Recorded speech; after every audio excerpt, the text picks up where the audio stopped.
Welcome back to another video, guys. This is going to be the final part of my DA Integra restoration. Alright, pretty big update. Currently I'm working on the exhaust. It's coming out pretty nice, I'd say. You can see I got the glove box holding the other piece up right now. That piece came out pretty nice. I did the harness like the last update. For this, I still have to wire in a lot of the stuff in the interior, but the gauge cluster is in. All the wires I need for the gauge cluster are right here. There's two in the back actually for RPM, but yeah, pretty much getting there.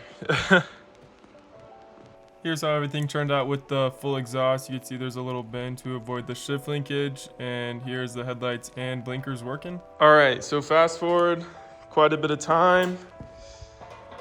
The radiator's all mounted up. You can see all the pipes are on. I painted this piece of intercooler piping, blow-off valve, new turbo's on. It's a Pulsar. The exhaust is done. The exhaust came out beautifully, I'd say. It's a full exhaust. If we go around to the back, it looks kind of weird without the bumper on, but once I get the bumper on, everything will be good. I still have to wrap it, so that's why I'm not 100% done. Interior all put together. You can go around on the side, just show you some more. Here's this. I mounted the wideband under here. I just made a bracket and it's kind of angled upwards. Fuel tech's in the middle where the radio goes. I haven't wired everything in, but everything for the motor and all the lights is good. You can see everything's put back together. All the wires are hidden. There's some relays behind here.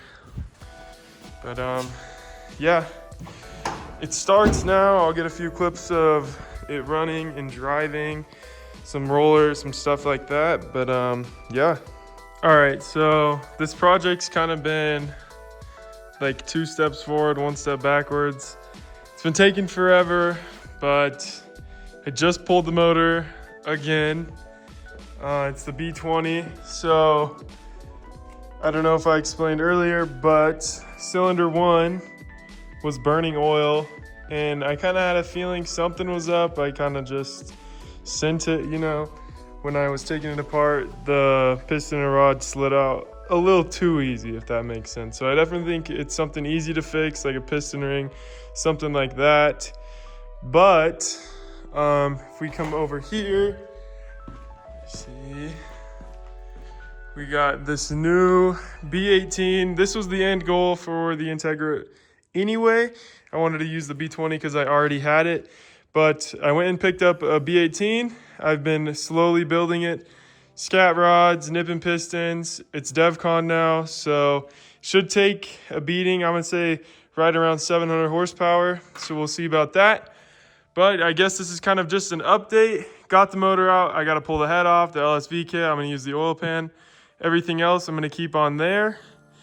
And then, yeah, I'll update you guys when I get this motor put together a little bit more. And then it'll be straight, just as simple as throwing it in, you know, and starting it up. And bam, B18's in the car. You can see here, B18 B1, if it'll focus. B16A head. All of it's back in. The car starts, runs.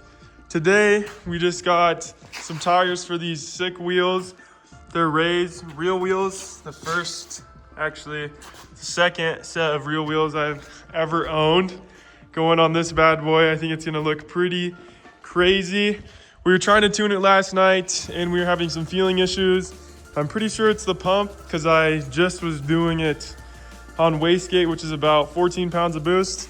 We're running out of fuel, so I'm gonna go ahead and throw the old fuel pump from the hatch. As you can see, we got it right here. Into her. We got to pull the tank, unfortunately, because it is the older generation. So pull the tank, put the fuel pump in. We're going to throw these wheels on, see how that looks. They're wrapped in Neogen, I think they're called. Nitto Neogen tires. And yeah, I'll update you guys when we're driving it. We'll get some rollers taken and it'll be pretty sick.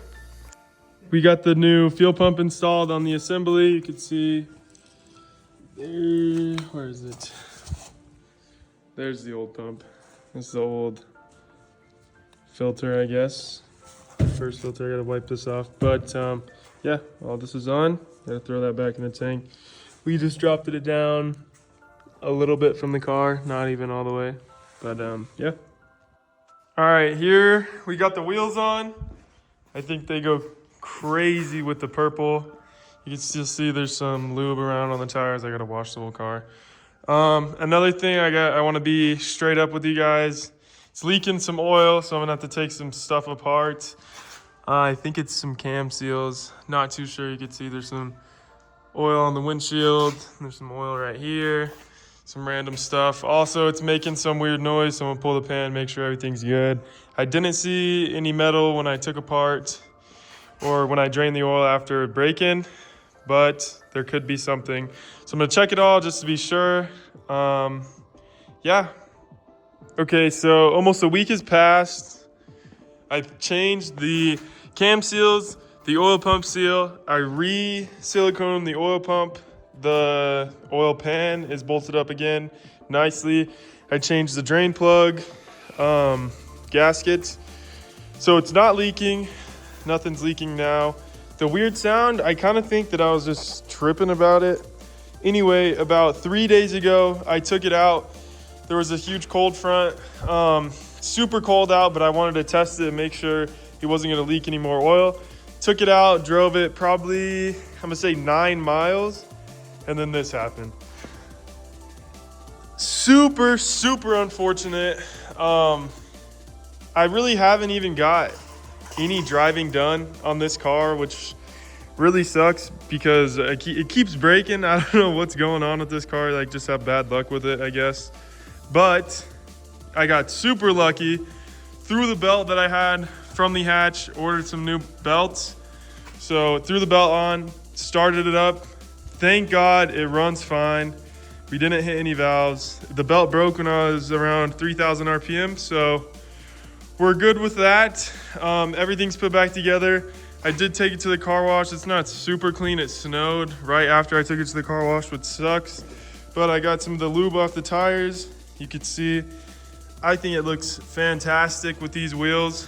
Yeah, so a couple other things I gotta do is a boost controller. You can see I just have it straight to the turbo right now for the wastegate on the bottom. So I'm gonna put a boost controller. I'm running into some fueling issues. You've seen earlier I put a fuel pump in. The fuel pump helped a little bit, not a lot. I think these injectors are just too small. They're 1,000 cc. This turbo might be a little big too. It takes a while to spool up, but it also has this massive intercooler. Can't complain on that too much. I think I'm just gonna give it a little bit more timing. But yeah, I think for now I might lower the boost a little bit and then go from there. I don't wanna get injectors quite yet, just waiting on some funds. But yeah, I think it's coming together slowly but surely. Yeah. Here you can see I took the belt off of this. Here's the new belt. Another thing too, this belt was a cheap Evergreen belt, probably around 40 bucks. Their Evergreen racing belt. Yeah, definitely my fault for using it. But now we got some Gates RPM racing belts. If you guys need that part number, that's for a GSR, also for an LSV, which is what I run in every single car. I don't think I've ever owned a full GSR. I've had a B16, but I didn't really do anything cool with it. I think LSV is on top for sure. So now I'm gonna go ahead and put this new belt on the hatch, start it up, make sure that's all good. And yeah.